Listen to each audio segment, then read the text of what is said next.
श्रावण मास महात्म के 13वें अध्याय के अंतर्गत आज हम दुर्वा गणपति व्रत विधान के बारे में जानेंगे। सनत कुमार बोले, हे भगवान, किस व्रत के द्वारा अतुलनीय सौभाग्य प्राप्त होता है और मनुष्य पुत्र, पौत्र, धन, ऐश्वर्य तथा सुख प्राप्त करता है। हे महादेव, व्रतों में उत्तम उस व्रत को आप मुझे बताएं। ईश्वर बोले, हे सनत कुमार, तीनों लोकों में विख्यात दुर्वा गणपति व्रत सर्वप्रथम भगवती पार्वती ने श्रद्धा के साथ इस व्रत को किया था। हे मुनिसत्तम, इस प्रकार पूर्व में सरस्वती, महेंद्र, विष्णु, कुबेर, अन्य देवता, मुनिजन, गंधर्व, किन्नर, इन सभी ने भी इस व्रत को किया था। श्रावण मास के शुक्ल पक्ष की शुद्ध महापुण्यदायिनी चतुर्थी तिथि को इस व्रत को करना चाहिए, क्योंकि उसी दिन सभी पाप समूह का नाश हो जाएगा।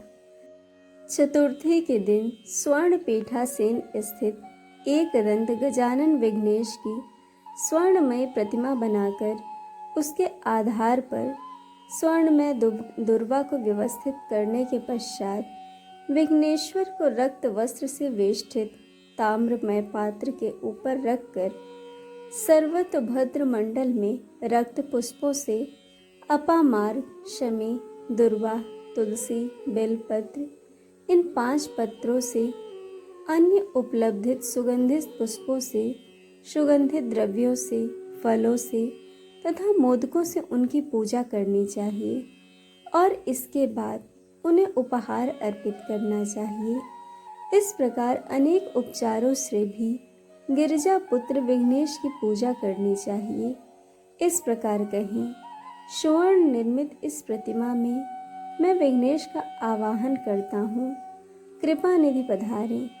इस सुवर्ण में सर्वोत्तम रत्न जटित सिंहासन को मैंने आसन के लिए प्रदान किया है, इसीलिए विश्व के स्वामी इसे स्वीकार करें।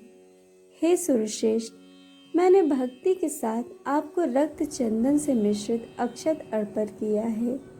हे सुरसत्तम, आप इसे स्वीकार करें। मैं चंपा के पुष्पों, केतकी के पत्रों तथा जपा कुसुम के पुष्पों से गौरी पुत्र की पूजा करता हूँ। आप मेरे ऊपर प्रसन्न हो।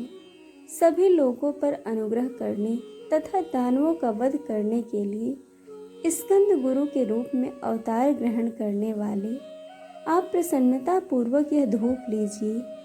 परम ज्योति प्रकाशित करने वाले तथा सभी सिद्धियों को देने वाले आप महादेव पुत्र को मैं दीप अर्पण करता हूँ। आपको नमस्कार है। इसके बाद गणनान्त्वा इस मंत्र से मोदक, 4 प्रकार के अन्न, पायस तथा लड्डू आदि का नैवेद्य अर्पण करें।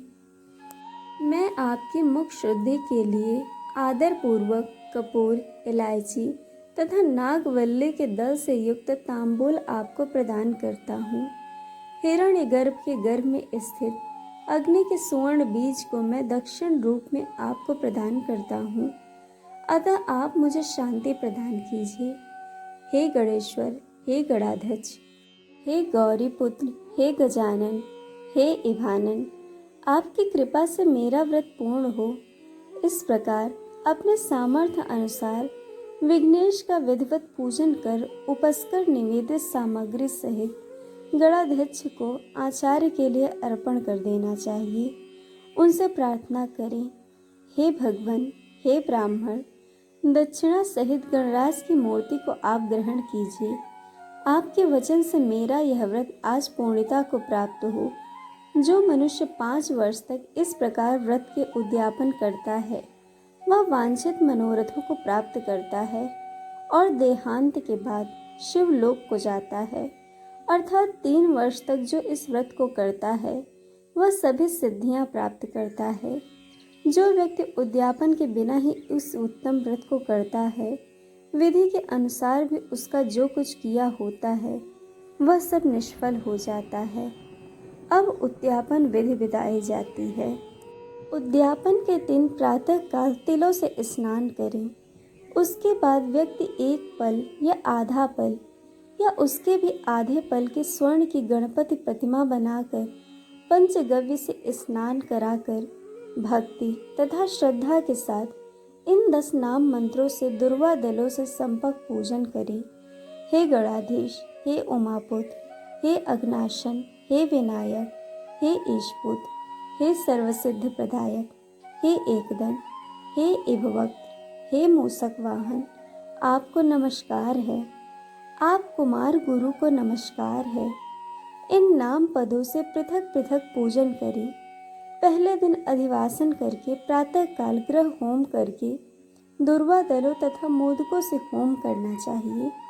उसके बाद पूर्णाहुति देकर आचार्य का विधिवत पूजन करना चाहिए और घट तुल्य धनों वाली गाय का दान अपने सामर्थ्य के अनुसार करना चाहिए। हे वत्स, इस प्रकार व्रत करने पर मनुष्य सभी मनोरथों को प्राप्त कर लेता है।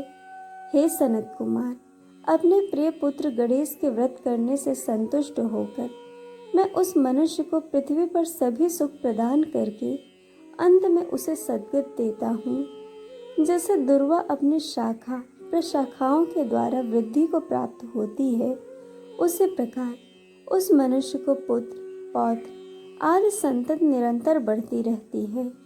हे सनत कुमार, मैंने दुर्वा गणपति का यह अत्यंत गोपनीय व्रत कहा है। सुख चाहने वाले को इस सर्वोत्तम व्रत को अवश्य करना चाहिए।